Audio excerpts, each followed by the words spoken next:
إن الحمد لله نحمده ونستعينه ونستغفره ونعوذ بالله من شرور أنفسنا ومن سيئات أعمالنا من يهده الله فلا مضل له ومن يضلل فلا هادي له وأشهد أن لا إله إلا الله وحده لا شريك له وأشهد أن محمدا عبده ورسوله أما بعد கண்ணியத்துக்குரிய எல்லாம் அல்ல அல்லாஹ்வின் நல்லடியார்களே, அன்புக்குரிய சகோதரர்களே,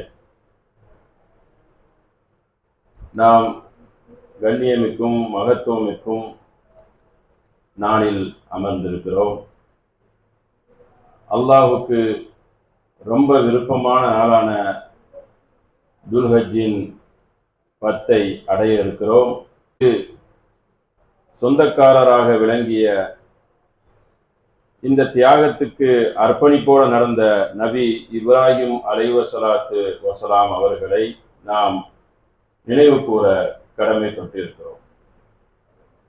நம்முடைய வாழ்க்கையிலையும் அந்த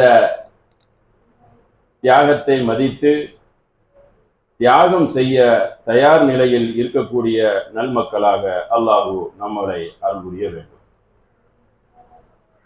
இப்ராஹிம் அலைஹிஸ்ஸலாம் அவர்களுக்கு சோதனையை வைப்பதற்கு முன்னால் சில நம்பிக்கையை நிலைநாட்டுகிறான் அல்லாஹ்.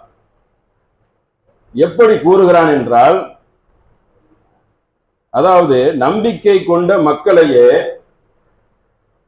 யுஸப்பித்துல்லாஹு அல்லதீன ஆமனு, நம்பிக்கை கொண்டவரை அல்லாஹ் எப்படி நாடுகிறான் என்றால், பில் கௌலி சாபித்து ஃபில் ஹயாத்தித் துன்யா ஃபில் ஆகிரா, உறுதியான கொள்கையில, உறுதியான கொள்கையின் மூலம் இந்த உலகத்திலையும் மறுமையிலையும் அவர்கள் இருப்பதை அல்லாஹ் நாடுகிறான்.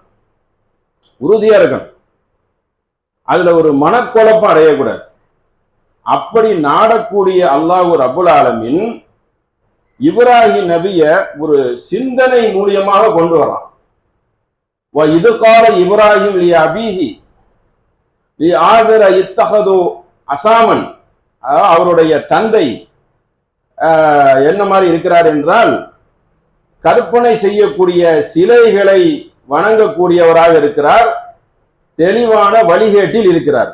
அப்படிப்பட்ட ஒரு தந்தைக்குத்தான், அப்படிப்பட்ட ஒரு பெற்றோருக்குத்தான் இப்ராஹிம் அலைஹிஸ்ஸலாம் பிள்ளையாக இருக்கிறாங்க. முழுக்க முழுக்க நிராகரிப்பராகவே மரணிச்சும் போயிட்டாங்க, நரகத்துக்கு சொந்தக்காரரா. எப்படிப்பட்ட ஒரு தூதருக்கு இப்படிப்பட்ட ஒரு தந்தை, அல்லாஹ் நாடினால் அப்படிதான் நடக்கும். அதை அல்லாஹ் ரப்புல் ஆலமீன் நமக்கு எடுத்துரைத்து விட்டு, வகதாலிக நுரி இப்ராஹிம் மலக்குத்து சமாவாத்தி வல் அர்து வல யகூனு மினல் மூக்கினீன், இப்ராஹிம் நபியை உறுதியான நம்பிக்கையாளராக ஆவதற்காக அவரை நாம் என்ன செய்தோம் என்றால், வானத்தையும் பூமியையும் சான்றுகளை காட்டினோம். உறுதியா நம்பணும். அந்த மாதிரி ஒரு நம்பிக்கை அல்லாஹ்வை பத்தி வந்தாதானே பரீட்சையை வைக்க முடியும். ஒரு சோதனையை ஒண்ணுமே தெரியாதவனுக்கு கொடுத்தா அவன் தாங்கவே மாட்டான். அந்த அல்லாஹ்வை பத்தி தெரிஞ்சவன், அல்லாஹ்வை அதிகமா நம்பக்கூடியவர்களுக்கு தான் சோதனை அல்லாஹ் கொடுப்பான். இல்லை இவன் இருக்கிறா, இதுல தேடுறானா இல்ல சும்மா இருக்கிறானாங்கிட்ட சோதிக்கணும்ல. நபிகள் நாயகம் அப்படிதான் கூறுறாங்க, யார் உச்ச நிலையில் நம்பிக்கை இருக்கிறாரோ அதுக்கு தகுந்த மாதிரி சோதனை இருக்கும். அல்லாஹ்வை டோட்டலா நம்பல, இல்ல ஒரு 10% நம்பிக்கையில இருக்கானா அவனுக்கு அந்த அளவுக்கு ஹெவியா அல்லாஹ் கொடுக்க மாட்டான், அவன் தாங்க மாட்டானே. அப்ப தாங்கிறவருக்குத்தான் நம்ம சோதிச்சு பார்க்கணும். ஒரு பிள்ளையை தகப்பனார் விரும்புகிறார் என்றால் அவருக்கு பெரிய ஒரு கம்பெனி, ஒரு நிர்வாகம், சொத்தை கொடுக்கிறாருன்னா இந்த பையன் இதற்கு தாங்குவானா, அந்த அளவுக்கு அறிவு இருக்கா, அந்த அளவுக்கு தேர்வானான்னு பார்த்து தானே பெற்றோர் பெரிய ஸ்தாபனத்தை கொடுப்பாரு. 5 பிள்ளை இருக்குன்னா 5 பிள்ளையும் கொடுக்க மாட்டிருக்காரு, யோசிக்கிறாரு இவனும் அதுக்கு தாங்குவான், இவன் தாங்க மாட்டாங்கிறது. அப்ப அல்லாஹ் ரப்புல் ஆலமீன் என்ன நினைக்கிறான், சோதனையை கொடுக்கறதுக்கு ஒரு தகுதியை வைக்கிறான். அவன் நாடுறவனுக்கு என்ன செய்யறான், அல்லாஹ்வை நேசிக்க அதுக்கு தகுந்த மாதிரி சோதனையை வைக்கிறான். சோதனையை வைக்கிறதுக்கு முன்னாடி நம்பிக்கை இருக்கணுமே, அதை பலப்படுத்தணுமே. அல்லாஹ் இருக்கிறான் அப்படிங்கிற ஒரு நம்பிக்கை உள்ளத்தில் பலப்படுத்தினாதான் தகுதியாகும். அப்ப இப்ராஹிம் நபிக்கு அல்லாஹ் என்ன செய்யறான், அந்த மாதிரி ஒரு சிந்தனையும் கொடுக்கிறான், சிந்திக்க தூண்டவும் செய்யறாங்க. அவங்களுடைய சிந்தனையை பாருங்க. அப்ப அப்படிதான் இப்ராஹிம் நபி நாம் நாடினோம் என்று அல்லாஹ் கூறிவிட்டான். உறுதியான நம்பிக்கை வருவதற்கு. எப்படி சிந்திக்கிறாங்க? ஃபலம்மா ஜன்ன அலைஹில் லைல ரா கௌகபன் கால ஹாத ரப்பி. அதாவது நட்சத்திரங்களை இப்ராஹிம் நபி என்ன செய்யறாரு, அவங்க பாக்குறாங்க. அது வந்து மறையுது, இரவு அதை மூடிக்கொண்டது, மறைகிறது. மறைகிறது அல்லாவா இருக்க முடியாத ஒரு பொருள் வருது, மறையுது, அப்ப அல்லாஹ் கிடையாது அப்படின்னு அந்த சிந்தனை அந்த மக்களுக்கு தகுந்த மாதிரியும், மறைகிற பொருள் அல்லாவா இருக்க முடியாதுல்ல. இல்ல மனிதன் என்னெல்லாம் கடவுளாக்கி வச்சிருக்கான், கடலை கடவுளாக்குவான், சந்திரனை கடவுளாக்குவான், சூரியனை கடவுளாக்குறான், மாடை கடவுளாக்குறான், அதெல்லாம் ஒரு பொருள், அது மறைஞ்சு விடும். மாடுங்கிறது செத்து விடும், மனுஷனை நீ தெய்வங்கிற மனுஷனும் செத்து போயிடுவான். அப்ப சாவுறதும் மறைகிறதும் நாசமா போறதும் தேய்கிறதும் கடவுளாக எப்படி இருக்க முடியும்? அந்த சிந்தனையே தவறல. அதை உணர்த்துற வடிவில் அல்லாஹ் சிந்திக்க என்ன செய்யறான், இப்ராஹிம் நபிக்கு அந்த தூண்டுதலை ஏற்படுத்துறான். அடுத்து பாக்குறாங்க, கமர சந்திரனை பாக்குறாங்க, பாயிசன் கால ஹாத ரப்பி, இதுதான் என்னுடைய இறைவனா. அவங்களே கேள்வி, அவங்களே விடைய போடுறாங்க மக்களுக்கு, இதுதான் என் இறைவன், சந்திரன் நல்ல பிரகாசமா இருக்குது. பலம்மா அஃபல கால இல்லம் எகுது நீர் அப்படி. அப்புறம் வந்து இது என்ன செய்யுது, இதுவும் மறையுத, சந்திரன் கூட என்ன செய்கிறது, திடீர்னு மறைஞ்சிருது. அப்ப இது என்னுடைய இறைவன் கிடையாது, மினல் கௌமில் தாலிமீன், இது வந்து இருக்காது, அநியாயக்காரர்கள் தான் இதை வணங்குவாங்க, இதெல்லாம் மறைஞ்சிருது அப்படின்னு இப்ராஹிம் நபி சிந்தனையை என்ன செய்யறாங்க, தூண்டுறாங்க, மக்களை சிந்திக்க வைக்கிறாங்க. அடுத்து பாருங்க, பலம்மா ரா ஷம்சி. அப்புறம் ஒன்னொன்னா பாக்குறாங்க. இப்ப சூரியனை பார்த்துட்டு என்ன செய்யறாங்க, பாகிசத்தன் கால ஹாத ரப்பி ஹாதா, இது வந்து சூரியன் உதிப்பதை பார்க்க போது இதுதான் என்னுடைய இறைவன், இது மிக பெரியது. ஏன்னா சூரிய கடவுள், சூரிய பகவான்லாம் இருக்குல்ல, அல்ல வெளிச்சம் பலபலன் தந்தா கடவுளாக்குற அம்சம் இருக்கு. பகல் வந்ததும் அப்படி வெளிச்சமாயிருது. அப்போ சூரியன் இதுதான் பெருசு, அக்கு வரும், இதுதான் பெரிய கடவுள் அப்படின்னு சொல்றாங்க. சொல்லிட்டு என்ன சொல்றாங்க, ஃபலம்மா அஃபலத் கால யா கௌமி இன்னி பரிஉ மிம்மா துஸ்ரிகூன், இதுவும் மறையுது, இதுவும் ஒரு குறிப்பிட்ட இரவான மறைஞ்சிருது. அப்ப இது என்னது, இதுவும் இறைவன் கிடையாது, அப்ப இதை விட பெருசு இருக்கு, நான் ஒதுங்கிக் கொள்கிறேன். அதாவது சூரியன், சந்திரன், நட்சத்திரம், பூமி, வானம் அனைத்தையும் விட்டு கடவுள் இல்லை என்று நான் ஒதுங்கிக் கொள்கிறேன். அப்ப யார் இறைவன்? இதை விட தாண்டிய ஒரு இறைவன் இருக்கிறான், மகத்தானவன், இதை படைத்தவன் தான் இறைவன். இன்னி வஜகது வஜிஹி லில்லதி ஃபதர சமாவாதி வல் அர்தி, வானத்தையும் பூமியையும் படைத்தானே அவனை நோக்கி என் முகத்தை நான் திருப்புகிறேன். ஹனீஃபன் வ ஆன மினல் முஸ்ரிகீன், இணை கற்பிப்பரை விட்டு நான் விலகிக் கொள்கிறேன். தூய்மையான, ஹனீஃபன்னா தூய்மன், வணக்கம் வழிபாடு அப்படின்னா தூய்மையா இருக்கணும், அதுல கலப்படம் சேர்ந்துடக்கூடாது. அப்படிப்பட்ட ஒரு கட்டுப்பட்டவனாக ஆக போகிறேன், அப்படிப்பட்ட ஒரு இறைவனை நான் வணங்க போகிறேன். இப்படிப்பட்ட முஸ்ரிக்கூனோட நான் இல்ல, விலகிறேன் என்று இப்ராஹிம் நபி என்ன செய்யறாங்க, அந்த சமுதாயத்துக்கு மத்தியில டிக்ளேர் பண்றாங்க. டிக்ளேர் பண்ணி பல சோதனைகளை பாக்குறாங்க. நம்ம இப்படி இறைவனை சிந்தித்து செய்யறாங்க. அப்ப இப்ராஹிம் நபியுடைய முன்மாதிரியில ஒன்றல்ல இரண்டல்ல வணக்க வழிபாடுல சிந்தனையை கொண்டு வந்துடலாம், சிந்தித்து அல்லாவை நம்புங்கிறது அப்படி வந்துடலாம். ஒரு சமுதாயத்தை எதிர்க்கக்கூடிய வீர அம்சங்கள் அது இப்ராஹிம் நபியுடைய வாழ்க்கை வரலாறுல வந்துடும். தியாகமா அது வந்துடும். இது தன்னுடைய வாரிசு கல்யாணம் முடிஞ்சு பிள்ளை பருவம் அது தாமதம், வயசான காலத்துல அவங்களுக்கு பிள்ளை பருவம் கிடைக்கிறது, அது இப்படி அவங்களுடைய முன்மாதிரியில ஒன்றல்ல இரண்டல்ல எடுத்துக்கொண்டே போகலாம். நம்ம இன்னைக்கு நம்ம செய்யக்கூடிய சுண்ணத்து உட்பட அது கூட அவங்களுடைய முன்மாதிரி தான், அவங்க தான் அதை ஆரம்பிச்சு வைக்கிறாங்க. இப்படி இப்ராஹிம் நபியுடைய வாழ்க்கை வரலாறு ஒன்றல்ல இரண்டல்ல. இப்பொழுது நம்ம அது அடுத்த விஷயத்துக்கு வந்துடும். அப்ப இப்படிப்பட்ட இப்ராஹிமை அல்லாஹ் கூறுகிறான், இது தலா இப்ராஹிமு ரப்புஹு பிகலிமத்தின் ஃபாத்தமஹுன்ன, இப்ராஹிம் நபியை நாம் சோதித்தோம். இப்ராஹிம் நபியை பல கட்டளைகள் மூலியமாக சோதித்தோம். அதை சிலவற்றை தான் அல்லாஹ் நமக்கு சொல்லி காட்டுகிறான். அந்த சோதனையில அவர் என்ன தெரியுமா செய்தாரு, ஃபாத்தமஹுன்ன, அனைத்தையும் முழுமைப்படுத்தினார், ஒண்ணு கூட ஃபெயில் கிடையாது. என்ன சோதனை வச்சாலும் சரி அதில் தேர்ச்சி பெற்றவராக இப்ராஹிம் நபி இருந்தார்.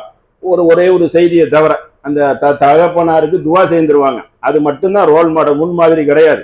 இணை கற்பிப்பர் என்று தெரிஞ்சதுக்கு அப்புறம் துவா செய்யக்கூடாது. அல்லாஹ்வுடைய எதிரின்னு தெரிஞ்சு போச்சுல, அவர் தான் டிக்ளேர் பண்றாருல, அது ஒன்னை தவிர இப்ராஹிம் நபியுடைய என்னது அனைத்தும் ரோல் மாடல், அனைத்தும் முன்மாதிரி. இப்ராஹிம் நபியை நீங்கள் பின்பற்றுங்கள். அனைத்தையும் சோதனையிலும் என்ன செய்தார் இப்ராஹிம் நபி, தேர்ச்சி பெற்றார். அதனால என்ன செய்யணும், இன்னி ஜாயிலுக்களின் நாசி இமாமா, அவரை நாம் மனித குலத்துக்கு தலைவராக்கி விட்டோம்.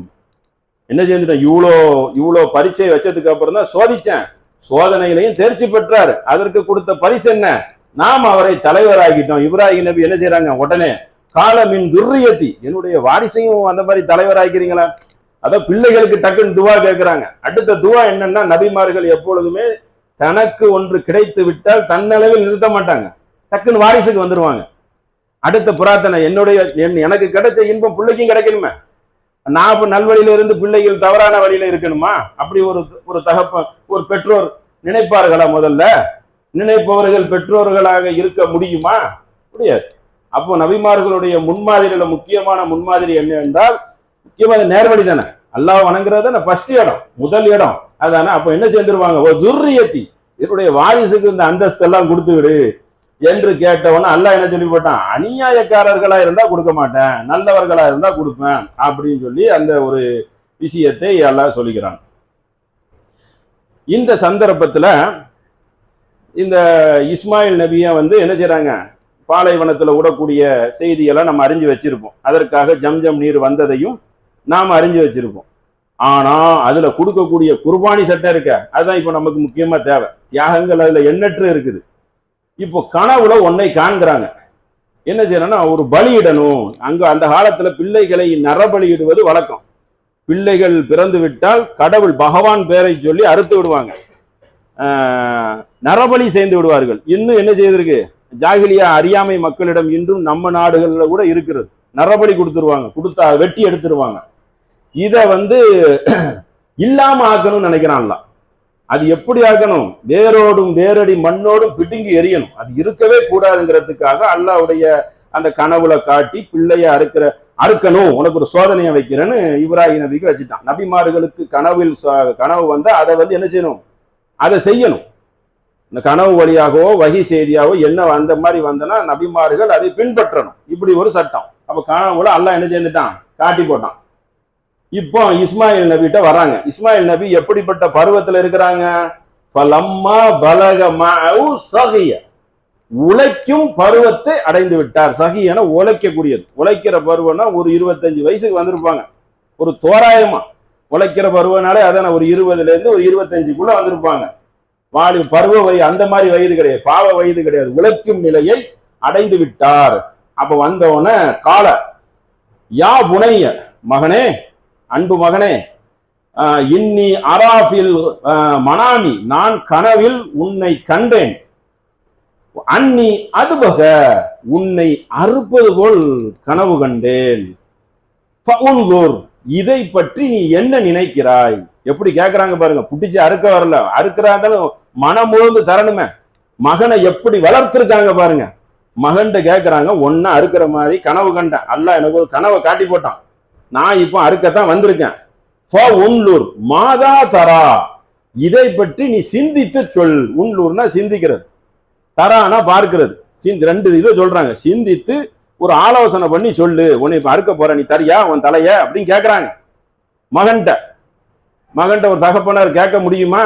அப்படிப்பட்ட ஒரு கனவு, அதையும் செய்ய வர்றாங்க. அல்லாஹ்வுக்காக எதுவும் செய்வோம். இப்படிப்பட்ட ஒரு முன்மாதிரி தூதர்ல நம்ம சமுதாய மக்கள் இதற்கு கீழே இருக்கிற ஒரு அற்ப நிலை செயல்பாடுகளை கூட செய்ய தயாராக மாட்டாங்க. எப்படிப்பட்ட தியாகம் பாருங்க. இதை விட தியாகம் என்ன இருக்கு? அல்லாஹ் இந்த சோதனைய பலா, இதுதான் சோதனையிலேயே மகத்தான சோதனைங்கிறான். இதை விட சோதனை என்ன இருக்கு? பிள்ளைய கொடுத்தது வயசான காலம், வயசான காலத்துக்கு அப்புறம் கொடுத்து பருவநிலை உழைக்கும் நிலையை அடைந்து சம்பாதிச்சு அவங்களுக்கு கொடுக்கலான்னு வரக்கூடிய நிலையில அறுக்கிறது தான் பரிச்சை. அல்லாஹ் ஆடு அனுப்புவாங்கிறது இப்ராஹிம் நபிக்கு அதை கனவுல காட்டல, அது பிற்பாடு நடக்கிறது. தயாராயிட்டாங்க. அப்ப தயாராகி சிந்திக்க சொல்றாங்க. இதை பத்தி என்ன நினைக்கிற? அதுக்கு இஸ்மாயில் நபியுடைய பதில பாருங்க. என்ன சொல்றாங்க? யாபத்தி, தந்தையே, இஃபல், செய்யுங்க, மா துமரு தஜிதுனி, அதாவது தஜிதுனா சிந்தனைக்கு ஒரு 2 நாள் கழிச்சு வாங்க, அப்படி இல்லை, ஒரு சற்று சில நிமிடங்கள்ல நடக்கிறது. அதான் சட்டுன்னு நடக்கிறது. 10 நிமிஷம் தான். என்ன ஜக்காத்து கொடுக்குறீங்களா, 10,000 ரூபாய் கொடுக்குறீங்களா, ஒரு 2 நாள் கழிச்சுலாம் கிடையாது. 5 நிமிஷம் 10 நிமிஷம் தான். பாக்கெட்ல இருக்கு, வீட்டுல இருக்கு, தர்றேன், ஜக்காத்தோ இன்னும் சில செய்திகளோ அறுக்கிறதுக்கு கொள்கிறார்கள். சிந்திச்சு ஒரு 2 நாள்னா வந்துருமே. ஒரு யோமின் 2 நாள் கழிச்சு வாங்க, ஒரு நாள் கழிச்சு வாங்க அப்படின்னு கூட சொல்லிடலாம்ல. அப்படிலாம் கிடையாது. சற்று சில நிமிடங்கள் இந்த சா வந்து விட்டாலே தஜுதுனி, எப்படிப்பட்ட நீங்கள் இட்ட கட்டளையை செய்யுங்கள். இன்னா இன்ஷா அல்லாஹு மினஸ் சாபிரீன். அல்லாஹு இஃப்வல் என்ன சொன்னாலும் அதை செய்திருங்க. நீங்கள் அல்லாஹு நாடினால் என்னை ஒரு பொறுமையாளராக நீங்கள் காண்பீர். எப்படிப்பட்ட ஒரு பதில் பாருங்க, எப்படிப்பட்ட தியாக வரலாறு பாருங்க. தியாக வரலாறுனால நிக்குது, காலம் தாண்டி நிக்குது, இன்னும் நிற்கும், உலகம் அழிகிற வரைக்கும் நிற்கும். அப்போ அப்படி அந்த மகன் தயாராக அருங்க, அடுத்து என்ன செய்யுங்க, என்னை நீங்கள் பலியிடுங்கள் என்று அந்த மகன் வந்து பதிலை தருகிறார். வந்தவன் என்ன செய்யறாங்க, பலம்மா அஸ்லமா ஃபதல்லஹு, அதாவது இருவரும் கீழ்ப்படிந்து ரெண்டு பேரும் தயாரா இருக்காங்க. தகப்பனாரு தயாரா வந்துட்டாரு. அறுக்கணும்னா கத்தி கப்படோட நிப்பாங்க. அது கூர்மை இல்ல, அறுத்தா அறுக்காது, அதெல்லாம் கட்டுக்கதை. இங்க அல்லாஹ்வுடைய இதை கேட்டு வந்து நிக்கிறாங்க. அப்போ அறுக்க நிக்கிறாங்க. 2 பேரும் கீழ்ப்படிந்து மகனை என்ன செய்யறாங்க, ஜபீன் கீழே முகம் குப்புற தள்ளுறாங்க. ஆடு மாடை தள்ளுற மாதிரி அறுக்கிறதுக்கு அப்பதான் வாட்டம் கிடைக்கும். கீழே வந்து கிடத்திய போது இப்ராஹிமை பார்த்து அல்லாஹ் சொல்றான், வனாதைனாஹு யா இப்ராஹிம், யா இப்ராஹிம், நீங்க வந்து என்ன செய்துட்டீங்க, எதை கனவில் கண்டீர்களோ கது சத்தக்த ருயா, அதை நீங்கள் மெய்ப்படுத்தி விட்டீர். அல்லாஹ் அழைக்கிறான், இப்ராஹிமே சற்று வகையில அல்லாஹ் அறிவிச்சுட்டான். அறுக்க போய் கீழே தள்ளியாச்சு. என்ன கனவில் கண்டீர்களோ வசத்தக்த, அதை நீங்கள் உண்மைப்படுத்தி விட்டீர் என்று சொல்லிவிட்டு அல்லாஹ் என்ன செய்றான், அது அல்லாஹ்வுடைய நோக்கம் இல்லல்ல. அல்லாஹ் அதுக்கு பதில சொல்றான், இன்னா கதாலிக நஜிஸில் முஹ்சினீன், இவ்வாறே நன்மை செய்வோருக்கு அல்லாஹ் இப்படிதான் கூலி வழங்குவான், பெருசா வழங்குவான். சோதனை களத்துக்கிட்ட வந்துடும், நாளைக்கு இயங்குமா நம்பிக்கை கொண்டவர்கள் காப்பாத்திடுவான். அல்லாஹ் நெருங்கி வந்தாலும் என்ன செஞ்சிருவான், கடைசி நேரத்தில் அல்லாஹ்வுடைய உதவி அருகாமையில தான் இருக்கும். காப்பாத்திட்டானே. அறுக்கிறது அல்லாஹ்வுடைய நோக்கம் கிடையாது. மனிதனுடைய கெட்ட சிந்தனையை எடுப்பதும் அதை களைவதும் நல்வழிப்படுத்துவதும் தான் அல்லாஹ்வுடைய நோக்கம். அது இப்ராஹிம் நபிக்கு அந்த நோக்கம் தெரியாது. போட்ட கட்டளையை நிறைவேற்ற வராங்க. மகனை கனவு கண்ட அறுக்க வர மகனை அந்த மாதிரி இருக்கிறாரு, அந்த மாதிரி வளர்த்து எடுத்திருக்கிறாங்க. அப்ப அவரும் கீழ்படுகிறார். அப்போ இந்த மாதிரி எல்லாம் என்ன செய்யறான், அப்படி ஒரு கூலியை நாம் வந்து நல்லடியார்களுக்கு கொடுப்போம். இன்னஹாதா லகுல் பலாகுல் முபீன், வச்ச சோதனையிலேயே இதுதான் மகத்தான பலாகு, மகத்தான சோதனை. மகனை அறுப்பதுங்கிறது சோதனை, பெரிய சோதனை தானே. எத்த மகனை என்ன செய்யறாங்க, அறுப்பது என்பது பெரிய ஒரு சோதனை. அதுக்கப்புறம் அதீம், ஒரு பலிப்பிராணியை அதற்கு பகரமாக நாம் கொடுத்தோம். பிரம்மாண்டமான பலிப்பிராணி, ஆடோ மாடோ ஒட்டகமோ. ஆனா அல்லாஹ் என்ன செய்திருக்கான், பிரம்மாண்டமாக கொடுத்தோம். அதை தான் என்ன செய்தாங்க, அறுத்தார்கள். அதுதான் இந்த குர்பானியுடைய தியாக வரலாறு. தியாக வரலாறு ஒரு ஆட்டை பிடிச்சி அறுக்கிறது இல்லை, அதுக்கு பின்னாடி இப்படிப்பட்ட ஒரு தியாக சம்பவம் இருக்கு. ஆடையோ மாடையோ பிடிச்சி அறுத்துனாங்க, கொண்டு போங்க, காக்கில கொண்டு போங்க, அரக்கில கொண்டு போங்க. அதான் அதனுடைய மறுமொழி. சாதாரண விஷயம் இது.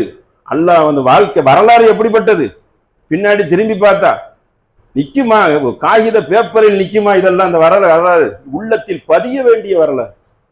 இதன்படி தியாகத்துக்கு தயாராக வேண்டிய மக்கள் மூமின்கள் சுருங்கி போய் உட்கார்ந்து இருக்கிறாங்க. தியாகம்னு சொன்னா வாங்கப்பா ஏதானே வரணும், வேலை இருக்குன்றாங்க. இந்த தியாகத்துக்கு கிட்ட நிக்க முடியுமா? மற்ற நம்ம செய்யற தியாகம் எல்லாம் நிக்குமான்னு கேட்கிறேன். நிக்கவே நிக்காது. தரக்னா அலைஹி ஃபில் ஆகிரீன், பின்வரும் இவர் புகழை நாம் நிலைக்க சேர்ந்தோம். அல்லாஹ் நிலைக்க சேர்ந்துட்டானா புகழ் இன்னைக்கு வரைக்கும் இருக்குது. நம்ம சலவாத்து கூட அவங்களையும் சேர்த்து போதும். அல்லாஹும்ம ஸல்லி அலா முஹம்மதின் வ அலா ஆலி முஹம்மதின் கமா ஸல்லைத அலா இப்ராஹிம் வ அலா ஆலி இப்ராஹிம் இன்னக ஹமீதுன் மஜீத். எப்படி இப்ராஹிம் நபி குடும்பத்துக்கும் அவருடைய குடும்பத்தார் பிள்ளைகளுக்கும் அல்லாஹ்வே நீ எப்படி அருள் புரிஞ்சியோ, அதே போல எங்க தூதர் முகமது நபி அவர்கள் அவருடைய குடும்பத்துக்கும் அல்லாஹ்வே அருள் புரி இப்படின்னு தொழுகையில கேட்கிற அளவுக்கு இருக்குன்னா எந்த பெரிய ஒரு அந்தஸ்துல எந்த ஒரு இடத்துல இருக்கிறாங்க, எவ்வளவு பெரிய தியாகத்தை சேர்ந்திருக்கிறாங்க என்பதை பார்த்து கொள்ள வேண்டும். புகழையும் அல்லாஹ் என்ன சேர்ந்திருக்கான், நிலைக்க சேர்ந்திருக்கான். அலா சலாமுன் அலா இப்ராஹிம், இப்ராஹிம் மீது என்றும் சலா உண்டாகட்டும். கதாலிக நஜிஸில் முஹ்சினீன், நன்மை செய்வோருக்கு இவ்வாறு தான் கூலி வழங்குவோம். மறுபடியும் இன்னொரு தடவை சொல்றான், நன்மை செய்தாலே கூலி பெருசா இருக்கும். இன்னஹு இபாதில் முஃமினீன் செய்வோம். நம்பிக்கை கொண்டாலே என்ன ஆயிடுச்சு, அது உள்ள நம்மளும் சேர்ந்து வந்துருவோம். அப்ப அல்லாஹ் என்ன செய்ய மாட்டான், கைவிட்டு விட மாட்டான் என்று அல்லாஹு ரப்புல் ஆலமீன் இப்ராஹிம் நபியுடைய வாழ்க்கை சான்றுகள் மூலியமாக நம்பிக்கை கொண்ட மக்களுக்கு பெரிய ஒரு செய்தியையும் மகத்தான ஒரு செய்தியையும் எடுத்துரைக்கிறான். வஜல்லி லிசானி வசிதுக்கில் ஃபில் ஆசிரின், பின்வரும் மக்களுக்கு இப்ராஹிம் நபி துவா கேட்கிறாங்க பாருங்க. இவ்வளவு பெரிய தியாகத்தை செஞ்சுட்டு கம்முனுக்கு அது பாட்டில் இருந்துடக்கூடாது, எப்படிப்பட்ட துவாவை கேட்கிறாங்க பாருங்க. அதாவது இவ்வளவு பெரிய தியாகம் சேர்ந்து போட்டேன், அல்லாஹ் தர இருக்கிறான். வஜல்லி லிசானி வசிதுக்கில் ஃபில் ஆசிரின், பின்வரும் மக்களுக்கு எனக்கு நற்பெயரை ஏற்படுத்துவாயாக, எனக்கு கண்ணியத்தை கூடிய அல்லாஹ். அல்லாஹ்ட்ட கேட்கறது பாருங்க. கேட்போமா? கேட்கணும். பொருளாதாரத்தை எப்படி கேட்கிறோமோ, எப்படி மனைவி மக்கள் சிறப்பாக இருக்கணும் என்பதை அதையும் கேட்கணும், இதையும் கேட்கணும். நல்ல பேரை எனக்கு தானாலே ஒரு நல்லவன் தானே கேட்க முடியும், கெட்டவன் கேட்க முடியுமா? கேட்க முடியாது. அப்ப இப்படி நபி இப்ராஹிம் நபி நமக்கு துவாவை இப்ராஹிம் நபி மூலியமா அல்லாஹ் நமக்கு என்ன செய்யறான், எடுத்து உரைக்கிறான். அப்புறம் சொர்க்கத்தில் என்னுடைய வாரிசையும் ஆக்கி அருள் புரி என்று கேட்க சொல்லதான் என்ன செஞ்சுட்டாங்க, சேர்ந்து அது பாட்டில் அடிக்கிட்டு வர சொல்ல ஒரு இதை சேர்த்து கேட்டு போட்டாங்க. அபி இன்னவு காணமிடம் லாலிவீன், என் தந்தையும் கொஞ்சம் மன்னிச்சிரு அப்படின்னு சொல்லி இடையில என்ன செஞ்சுட்டாங்க, தூதர் மாதிரிலாம் அல்லா நாடுனா ஒரு நிமிஷம் தானே உள்ளத்தை கூட மாத்தி விட்டுறோம், அது நடக்காது அப்படின்ட்டான். அவரு தெளிவான வழிகேட்டுல இருக்கிறாரு, அது நடக்காதுன்ட்டான் அல்லா. அப்ப நல்லா கேட்டுக்கிறணும். எவ்வளவு பெரிய தரஜால இருக்கக்கூடிய நல்லடியார்களாக இருந்தாலும் இன்னைக்கு போய் பித்தலாட்டம் பண்றாங்களே, நான் நினைச்ச அல்லாட்ட வாங்கி தந்துருவேன். அப்பேறப்பட்ட இவ்வளவு பெரிய வரலாற்றுக்கு சொந்தக்காரராக விளங்கக்கூடிய இப்ராஹிம் நபி தன் தந்தைக்கு கேட்டது அல்லாஹ் என்ன செஞ்சுட்டான், நிராகரிச்சுட்டான். தெளிவான வழிகேட்டுல இருக்கிறாரு. ஏன் அவர் திருந்தி வர்றதுக்கு தெரியாதா? அல்லாஹ் வணங்குறதை பத்தி எடுத்து சொன்னா புரியாதா? அப்ப இவ்வளவு விதண்டாவாத பேசுறவனுக்கு அவர் தன்னளவில் தன்னை மாற்றிக்கொள்ளாதவரை அல்லாஹ் பிறரை மாற்ற மாட்டான். தன்னளவுல உங்களுக்கு மாத்திக்க முடியாதா? சாவுற டயத்துல ஒரு குடிகாரன் போய் மதுபானம் அருந்துறவன் போய் நீ மதுபானம் அருந்தாதன்னு சொல்லுங்க, டாக்டர் சொன்னதை அப்படியே கேட்பான். வாழணும்ல இன்னும் பல வருஷம், அப்படியே நிறுத்திடுவான். தன்னளவுல பல விஷயத்த மனிதன் மாற்ற அளவுக்கு தானே இருக்கிறான். அப்ப கடவுள் விஷயத்துல மட்டும் நீங்கள் பிற்போக்காக இருப்பீர்களா? அது மட்டும் உங்களுக்கு நொண்டி சாக்குகள் சொல்வீர்களா? அதை அல்லாஹ் ஏத்துக்கல, நிராகரிச்சுட்டான். அநியாயக்காரர்களுக்கு என்ன செய்ய மாட்டேன், நான் இதை செய்ய மாட்டேன் என்று விவரத்தை சொல்லி போட்டான். அடுத்து இப்ராஹிம் நபியுடைய அடுத்த இதை பாருங்க. அப்படி அடுத்தடுத்து வந்துகிட்டே இருக்கும். ரப்பனா வஜால்னா முஸ்லிமீன் லக்க மின் துர்ரியத்தினா, எங்கள் இறைவா நாங்கள் உங்களுக்கு கட்டுப்பட்டவராகவும் எங்கள் வழித்தோன்றர்களில் நபிகள் நாயங்க வராங்க. இந்த துவாவை பிற்காலத்துல வர்றாங்க லேட்டா. என்னுடைய எப்படி கேட்கிறாங்க பாருங்க, என்னுடைய வாரிசுகளையும் உங்களுக்கு கட்டுப்பட்டவர்களாக ஆக்கு. அடுத்துதான் முக்கியமான ஒண்ணு, அரைனா மனாசிக்கனா வதுபு அலைனா, நாங்கள் உங்களிடம் பாவ மன்னிப்பு கேட்கிறோம், வணக்க வழிபாடை எப்படி செய்யணும் என்று எங்களுக்கு காட்டி அருள் புரி. எப்படிப்பட்ட தூதர் அல்லாட்ட என்ன கேட்கிறாங்க பாருங்க. அரினா மனாசிக்கனா, இஷ்டத்துக்கு தொழுவல்ல, வணக்க வழிபாடுகள்லாம் எப்படி இருக்குது என்பது யாழ்லா எனக்கு நீ காட்டித்தா, அதன் பிரகாரம் நான் செய்யணும். இன்னக்கு அந்த தவ்வாபு ரஹீம், நீயே பாவத்தை மன்னிக்க கூடியவன், அந்த பாவ மன்னிப்பை ஏற்கக்கூடியவன் என்று இப்ராஹிம் நபி என்ன செய்யறாங்க, கோரிக்கையை வைக்கிறாங்க. பாவம் செய்யல, இருந்தாலும் பாவ மன்னிப்பு கேட்பாங்க. ஏன்னா பாவ மன்னிப்பு வைக்கிறது அல்லாஹ்வுக்கு பிடித்த ஒன்றுல, பாவம் மனிதர்கள் செய்யக்கூடியவங்க. ஆனா இந்த சூழ்நிலை, இந்த சோதனையில இந்த வெற்றியெல்லாம் கொடுத்ததுக்கு அப்புறம் அந்த ஹரமை கெட்டுகிறார்கள், கஅபாவை கெட்டின கடத்துலதான் கேட்கிறாங்க, வணக்க வழிபாடை காட்டி கொடு, தவ்வாபு ரஹீம், எதுவும் பாவம் செய்தா மன்னிச்சிரு என்று பாவ மன்னிப்பையும் கேட்கிறாங்க. ஏன்னா தன்னளவில் ஒரு பெருமை கூட வந்துவிட கூடாது அல்லவா? அதெல்லாம் வைத்துக்கொண்டு என்ன செய்யறாங்க, இந்த ஒரு செய்தியும் அல்லாட்ட கோரிக்கையாக வைக்கிறாங்க. இப்படி வைக்கணும் நல்லடியார்கள். அடுத்த செகண்ட் நன்மைகள் நடந்தாலும் யா அல்லாஹ் பாவ மன்னிப்பையும் சேர்த்து கேட்கணும், நன்றியும் சேர்த்து செலுத்திடணும், வாரிசுக்கும் சேர்த்து துவா கேட்டுறணும். எப்படி தொடர்ச்சியா அடுக்கிறாங்க பாருங்க. அதை நம்ம என்ன செய்யணும், இப்ராஹிம் நபி வரலாறில் கற்றுக்கொள்ள வேண்டும்.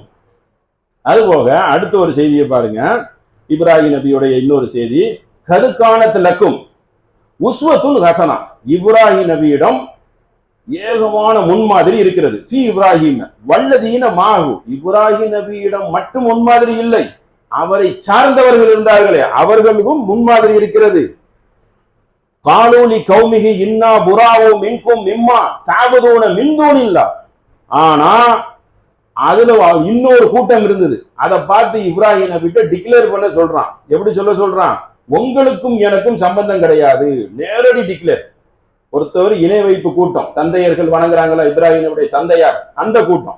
இன்னொரு கூட்டம் அல்லாஹ்வுக்கு கட்டுப்பட்ட கூட்டம். அப்ப அல்லாஹ் நமக்கு கூறுறான், இப்ராஹிம் நபியிடையும் இப்ராஹிம் நபி இருந்த அன்றைய இந்த மக்களிடமும் நல்ல முன்மாதிரி இருக்கு, அதை நீங்கள் பின்பற்றிக் கொள்ளுங்கள்.